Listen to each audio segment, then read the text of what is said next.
Hello friends, online study preparation में आपका स्वागत है। आज हम बाल विकास शुरू करने जा रहे हैं। उसका पहला चैप्टर है विकास की अवधारणा एवं अधिगम के साथ संबंध। विकास की अवधारणा हमारा पहला टॉपिक है। उसमें विकास जीवन पर्यंत चलने वाली प्रक्रिया है। विकास की प्रक्रिया में बालक का शारीरिक, क्रियात्मक, संज्ञानात्मक, भाषागत, संवेगात्मक एवं सामाजिक विकास होता है। नेक्स्ट टॉपिक है विकास के विलक्षण। विकास एक जीवन पर्यंत चलने वाली प्रक्रिया है जो गर्भधारण से लेकर मृत्यु पर्यंत तक होती रहती है। हमारा पहला विलक्षण है विकासात्मक परिवर्तन प्रायः व्यवस्थित, प्रगतिशील और नियमित होते हैं। सामान्य से विशिष्ट और सरल से जटिल और एकीकृत से क्रियात्मक स्तरों की ओर अग्रसर होते हैं। प्रायः यह एक क्रम का अनुसरण करते हैं। दूसरा है विकास बहुआयामी होता है। यह कुछ क्षेत्रों में बहुत तीव्र गति से वृद्धि करता है और कुछ क्षेत्रों में बहुत धीमी गति से वृद्धि करता है। तीसरा, विकास बहुत ही लचीला होता है। कोई भी बच्चा किसी क्षेत्र में बहुत अच्छा प्रदर्शन करता है और किसी क्षेत्र में बहुत सामान्य प्रदर्शन करता है। इसे ही लचीला विकास भी कहते हैं। नेक्स्ट हमारा विकासात्मक परिवर्तन मात्रात्मक एवं गुणात्मक दोनों होते हैं, क्योंकि विकास यानी कि लंबाई के साथ साथ नैतिक गुणों का भी विकास होता है। उसे हम गुणात्मक विकास कहते हैं। नेक्स्ट, विकास प्रासंगिक होता है। यह ऐतिहासिक, परिवेशी और सामाजिक सांस्कृतिक घटकों से प्रभावित होता है। नेक्स्ट, विकास सामान्य अनुक्रिया से विशिष्ट अनुक्रिया की ओर होती है। नेक्स्ट टॉपिक है वृद्धि व विकास में अंतर। वृद्धि और विकास प्रायः एक ही शब्द हैं, एक ही जैसे और एक ही अर्थ में प्रयोग किए जाते हैं, परंतु वृद्धि शब्द का प्रयोग सामान्यतः शरीर और उसके अंगों के भार तथा आकार में वृद्धि के लिए किया जाता है। वृद्धि को नापा और तोला भी जा सकता है। विकास का संबंध प्रायः शरीर के अंगों में होने वाले परिवर्तनों को विशेष रूप से व्यक्त करता है। जैसे बालक की हड्डियां आकार में बढ़ती हैं, किंतु हड्डियां कड़ी हो जाने के कारण उनके स्वरूप में जो परिवर्तन आ जाता है, यह विकास को दर्शाता है। वृद्धि से आशय मात्रात्मक या परिमाणात्मक परिवर्तन से है, जबकि विकास से आशय परिमाणात्मक के साथ साथ गुणात्मक परिवर्तन से भी है। वृद्धि को मापा जा सकता है परंतु विकास को मापा नहीं जा सकता है। वृद्धि दिशाहीन होता है परंतु विकास की एक निश्चित दिशा होती है। वृद्धि का अर्थ संकुचित होता है जबकि विकास का अर्थ व्यापक। वृद्धि एक समय के बाद रुक जाता है जबकि विकास निरंतर चलता रहता है। विकास के आयाम। विकास के आयाम में हमारा फर्स्ट टॉपिक है शारीरिक विकास। शारीरिक विकास शरीर के बाह्य परिवर्तन जैसे ऊंचाई, शारीरिक अनुपात में वृद्धि इत्यादि, जिन्हें हम स्पष्ट रूप में देख सकते हैं, परंतु शरीर के आंतरिक परिवर्तन को हम स्पष्ट रूप से नहीं देख सकते हैं, किंतु शरीर के भीतर इनका समुचित विकास होता रहता है। शुरू में शिशु अपने हर प्रकार के कार्यों के लिए दूसरों पर निर्भर होता है। वह खुद से अपना कोई कार्य नहीं कर सकता है। नेक्स्ट टॉपिक है मानसिक विकास। मानसिक विकास में बच्चे का मानसिक रूप से विकास होता है, जैसे कल्पना करना, स्मरण करना, विचार करना, निरीक्षण करना, समस्या समाधान करना, निर्णय लेना इत्यादि। जन्म के समय बालक में इस प्रकार की योग्यता का अभाव होता है, लेकिन धीरे धीरे बढ़ने के साथ साथ उसमें मानसिक विकास की गति भी बढ़ती रहती है। नेक्स्ट है सामवेगिक विकास। संवेग, जिसे भाव भी कहा जाता है, ऐसी अवस्था जो व्यक्ति के व्यवहार को प्रभावित करती है, जैसे भय, क्रोध, घृणा, आश्चर्य, स्नेह, खुशी इत्यादि। यह आयु बढ़ने के साथ साथ बढ़ती रहती है। बालक के संतुलित विकास में उसके संवेगात्मक विकास की अहम भूमिका होती है और बालक के संवेगात्मक विकास पर पारिवारिक वातावरण भी बहुत प्रभाव डालता है। नेक्स्ट, क्रियात्मक विकास। क्रियात्मक विकास का अर्थ जैसे कि व्यक्ति की कार्य करने की क्षमता या योग्यता। व्यक्ति जैसे जैसे बड़ा होता जाता है उसकी क्रियाएं भी बढ़ती जाती हैं। जैसे शिशु पहले बैठना सीखता है, फिर खिसकना सीखता है, उसके बाद चलना सीखता है, तो ये भी एक प्रकार की क्रिया है। नेक्स्ट, भाषाई विकास। भाषा के विकास को एक प्रकार से संज्ञानात्मक या भावनात्मक विकास भी माना जाता है। भाषा के माध्यम से ही बालक अपनी बात को दूसरों के सामने रख पाता है, समझा पाता है और दूसरे की बातों को समझ पाता है। नेक्स्ट है सामाजिक विकास। समाज के अंतर्गत रहकर विभिन्न पहलुओं को सीखना, अर्थात समूह के साथ समायोजन करना, समाज के साथ खुद को ढालना, संतुलन बना के रहना, ये धीरे धीरे व्यक्ति में विकसित होता है। इसे सामाजिक विकास भी कहते हैं। समाज के अंतर्गत ही चरित्र निर्माण तथा जीवन से संबंधित व्यावहारिक गुणों इत्यादि का विकास होता है। नेक्स्ट, हमारा विकास की विभिन्न अवस्थाएं। प्रत्येक बच्चे के विकास की विभिन्न अवस्थाएं होती हैं। इन्हीं अवस्थाओं में बच्चों का एक निश्चित विकास होता है।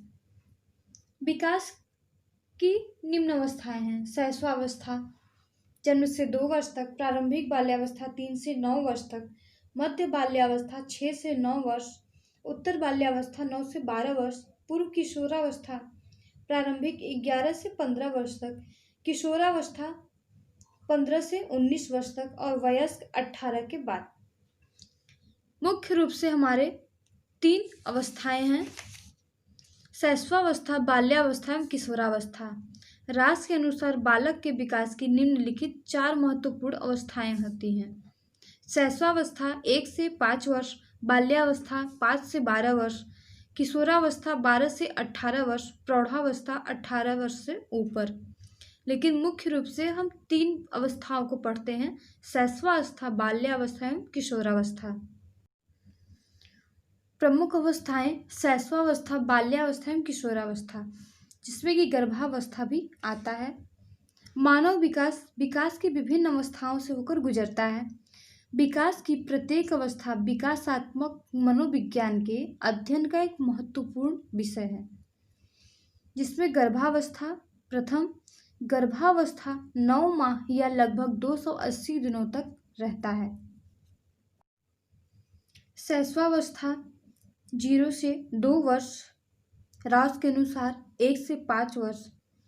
तो इस अवस्था में बालक पर निर्भर होता है, जो दूसरों पर निर्भर होता है। इस अवस्था को बालक का निर्माण काल भी माना जाता है। यह अवस्था जन्म से दूसरे वर्ष तक मानी जाती है। फ्रायड के अनुसार मानव जो कुछ भी बनना होता है वह प्रारंभिक 5 वर्षों में ही बन जाता है। नेक्स्ट, हमारा शैशवावस्था की प्रमुख विशेषताएं। शारीरिक विकास की तीव्रता। शैशवावस्था में शारीरिक विकास बहुत तेजी से वृद्धि करता है, जैसे लंबाई हो गया, मानसिक वृद्धि हो गया। सेकंड, मानसिक क्रियाओं की तीव्रता, तर्क करना, स्मरण करना इत्यादि बच्चों के अंदर बहुत जल्दी से होता है, खास करके ये शैशवावस्था में होता है। थर्ड, हमारा सीखने की प्रक्रिया में तीव्रता। बच्चा आसपास जो भी देखता है उसे बहुत जल्दी सीख लेता है। फोर्थ, दूसरों पर निर्भरता। बच्चा शैशवावस्था में दूसरों पर ही निर्भर होता है, वह खुद से कोई कार्य नहीं कर सकता है। नेक्स्ट, आत्म प्रेम की भावना। बच्चा आत्म प्रेम की भावना रखता है, उसे होता है कि हर कोई सिर्फ उसे ही प्रेम करे, उसे ही प्रसन्न करे, बाकी किसी और के ऊपर ध्यान न दे। यही आत्म प्रेम की भावना होती है। सामाजिक भावनाओं का तीव्र विकास। शैशवावस्था में सामाजिक भावनाओं का भी तीव्र विकास होता है। नेक्स्ट, अनुकरण द्वारा सीखने की प्रवृत्ति। बच्चा शैशवावस्था में जब होता है तो कोई भी चीज़ बहुत जल्दी सीख लेता है। अपने परिवार में यदि किसी का व्यवहार देखता है तो वो बहुत जल्दी सीख लेता है, या फिर अपने आसपास पड़ोस में होने वाली व्यवहार या फिर घटनाओं से बहुत जल्दी प्रभावित होता है। संवेगों का प्रदर्शन।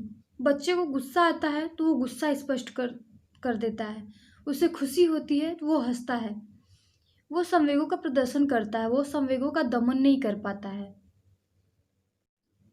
नेक्स्ट, जिज्ञासु प्रवृत्ति। बच्चे शैशवावस्था में किसी भी वस्तु को या फिर किसी भी चीज़ के बारे में जानने के लिए बहुत उत्सुक होते हैं। नेक्स्ट है हमारा बाल्यावस्था। यह अवस्था 3 से 12 वर्ष की अवधि तक मानी जाती है।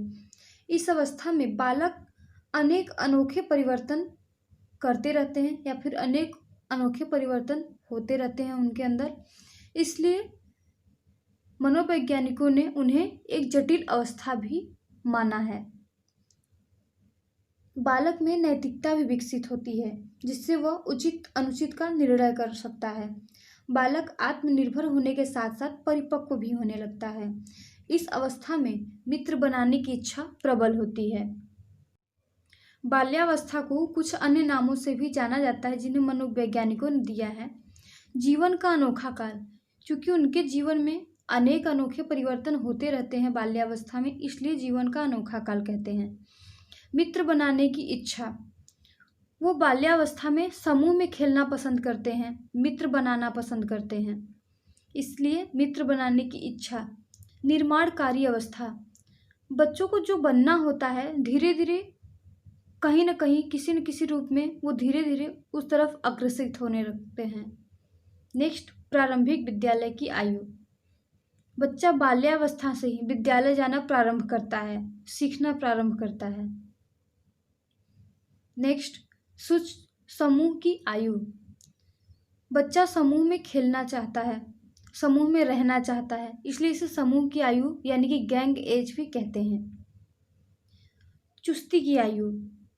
बच्चा बाल्यावस्था में बहुत चुस्त और फुर्तीला महसूस करता है। वो दिन भर खेलते रहते हैं लेकिन उन्हें थकान महसूस नहीं होता, इसलिए इन्हें चुस्ती की आयु यानी कि स्मार्ट एज भी कहते हैं। नेक्स्ट है गंदी आयु। बच्चे बाल्यावस्था के समय बहुत ज़्यादा धूल मिट्टी में खेलते हैं, उन्हें ध्यान नहीं होता है उनका कपड़ा गंदा हो रहा है या नहीं, इसलिए उन्हें गंदी आयु भी कहते हैं, डर्टी एज। नेक्स्ट, वास्तविक जगत से संबंध। बच्चे बाल्यावस्था में समूह में खेलना पसंद करते हैं, प्रकृति के बीच में रहना पसंद करते हैं, वास्तविक जगत से संबंध रखना पसंद करते हैं। नेक्स्ट, सामाजिक गुणों का विकास। बाल्यावस्था में सामाजिक गुणों का विकास भी होता है। बाल्यावस्था में नैतिक गुणों का भी विकास होता है, नैतिक मूल्यों की वृद्धि होती है। बाल्यावस्था में बहिर्मुखी व्यक्तित्व का विकास होता है, जैसे एक दूसरे का सहयोग करना, एक दूसरे के साथ मिलनसार भाव से रहना, खेलना इत्यादि। बाल्यावस्था में बच्चे सामूहिक रूप से खेलना ज़्यादा पसंद करते हैं, समूह में रहना, इसलिए उन्हें गैंग एज भी कहते हैं। बाल्यावस्था में शारीरिक एवं मानसिक स्थिरता होती है, बहुत धीमी गति से मानसिक और शारीरिक रूप में वृद्धि होती है बाल्यावस्था में। किशोरावस्था, यह 13 वर्ष से 18 वर्ष के बीच मानी जाती है। यह अवस्था जीवन का संधि काल है। यह अवस्था बहुत जटिल होता है। किशोरावस्था की अवधि कल्पनात्मक तथा भावनात्मक होती है। इस अवस्था में किशोर बहुत ज़्यादा कल्पना करते हैं और बहुत ज़्यादा भावुक भी होते हैं। किशोरावस्था की विशेषताएं। शारीरिक परिवर्तन। किशोरावस्था के समय बहुत परिवर्तन होता है। सेकंड, अत्यंत जटिल अवस्था। यह एक अत्यंत जटिल अवस्था होता है क्योंकि इसमें किशोर बहुत ही भावुक होते हैं, हमेशा कल्पना में डूबे रहते हैं। घनिष्ठ व व्यक्तिगत मित्रता। इसमें किशोरावस्था में वो थोड़े ही सही लेकिन बहुत गहरी मित्रता बनाते हैं। किशोरावस्था में स्थिरता व समायोजन का बहुत अभाव होता है, समायोजन नहीं कर पाते हैं, वो तालमेल नहीं बिठा पाते हैं। स्वतंत्रता व विद्रोह की भावना। उन्हें स्वतंत्रता चाहिए होता है, उन्हें होता है कोई रोक टोक करने वाला न रहे।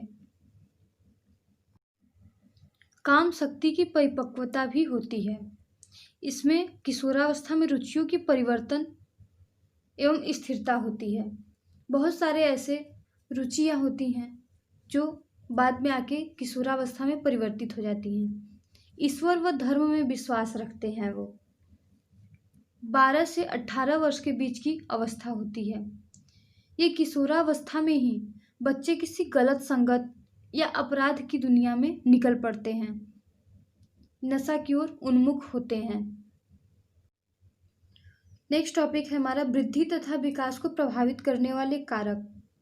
विकास क्रम को प्रभावित करने वाले अनेक तत्व होते हैं, जिसमें पहला है वंशानुक्रम।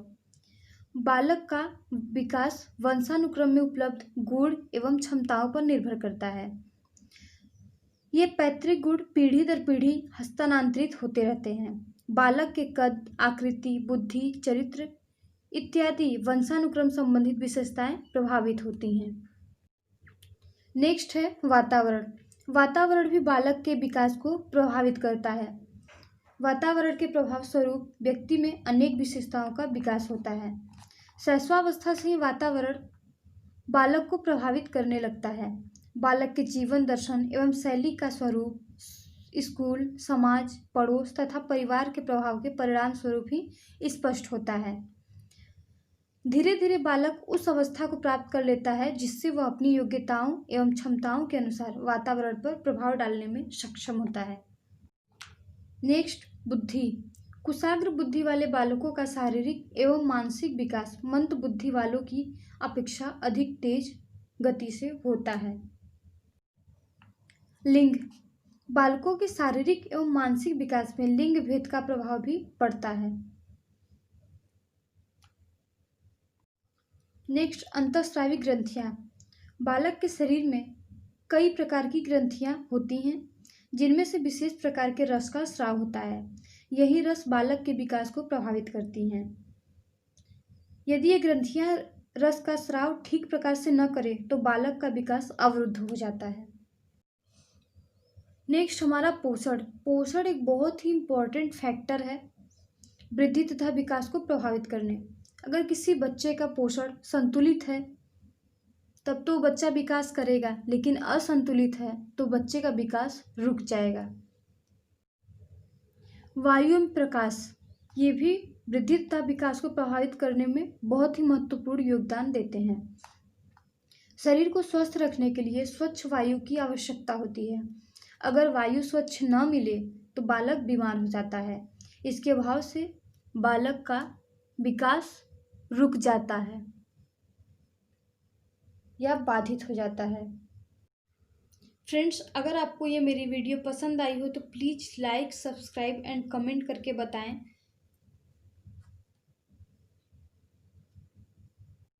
नेक्स्ट वीडियो में हम इस चैप्टर से संबंधित क्वेश्चन जो हमारे सी-टेट, यूपी टेट में आए हुए प्रीवियस क्वेश्चन हैं, उनको हम नेक्स्ट वीडियो में देखेंगे।